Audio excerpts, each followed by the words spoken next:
Hello and welcome to this episode on financial planning. This is part of the series on how to build a mutual fund portfolio. I'm going to talk about the taxation on returns of mutual funds, and specifically today I'm going to talk about short-term capital gains from debt funds and the taxation on that. I think it's important to understand our returns and the taxation part also, because then we know exactly where we stand. I'm going to compare this with a fixed deposit because most of us have invested in fixed deposits and we probably understand the taxation part on that. Let's get to it then. Let's look at taxation on fixed deposits first. Is there a taxation period which is applicable for fixed deposits? That is, if you hold it for a certain period of time, then do you get any exemption? No. The taxation is uniform no matter how long you hold it for. And what is the tax which is applied on fixed deposit? It is as per your income slab. So the application of this taxation is that the interest that you earn is added back to your income and then taxed as per the income slab that you fall in.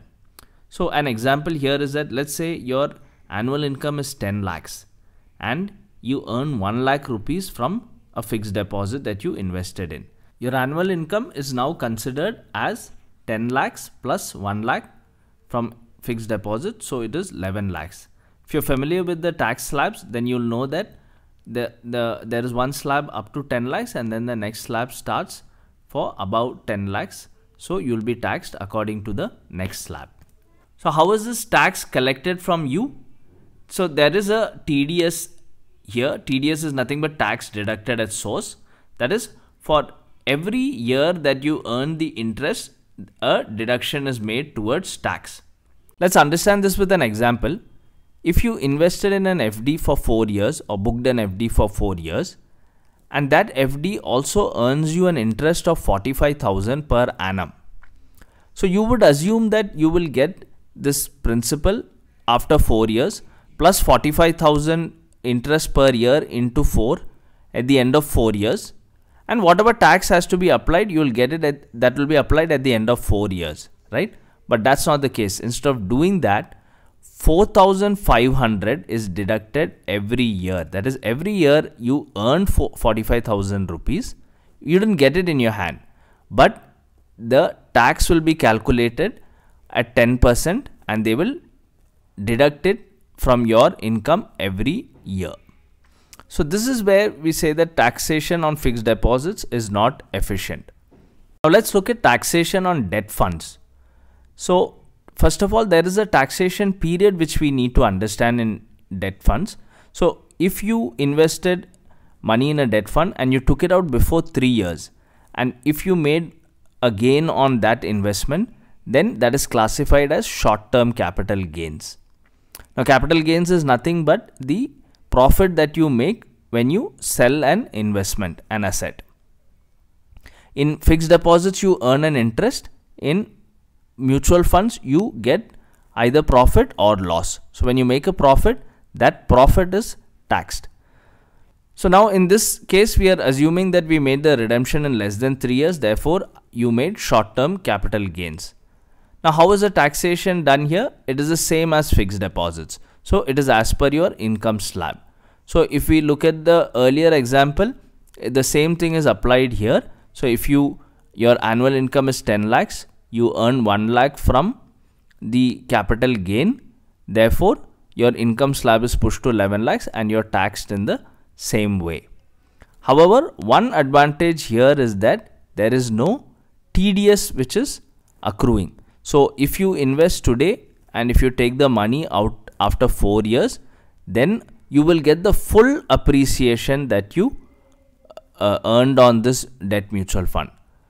The tax is only applied when you go to file your returns. You have to give a capital gain statement and accordingly your tax will be applied. So I think this is a huge advantage that there is no TDS which is applied.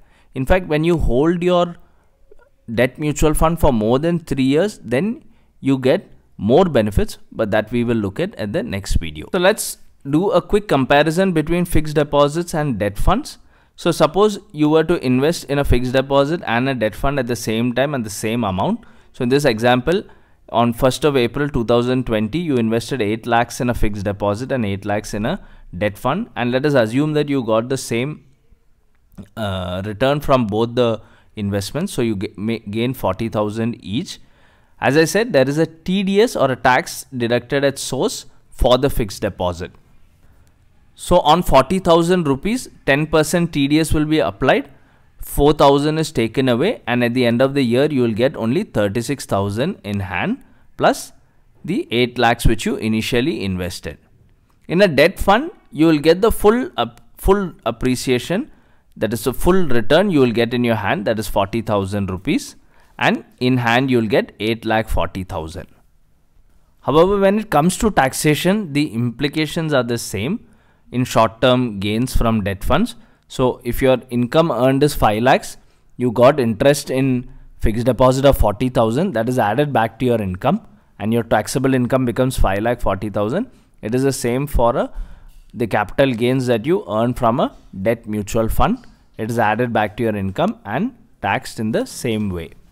However, in this case, we have assumed that the debt fund returns something similar to what the fixed deposit returns. However, most debt funds do give higher returns than fixed deposits, and that needs to be taken into consideration as well. So I hope this video helped you to understand the taxation on short-term capital gains from debt funds. In the next episode, I'm going to talk about taxation on long-term capital gains from debt funds, and after that the taxation on mutual fund gains. So do stay subscribed. If you have any doubts, please leave a comment or reach out to my contact points which I've given at the end of this video. Thanks for watching.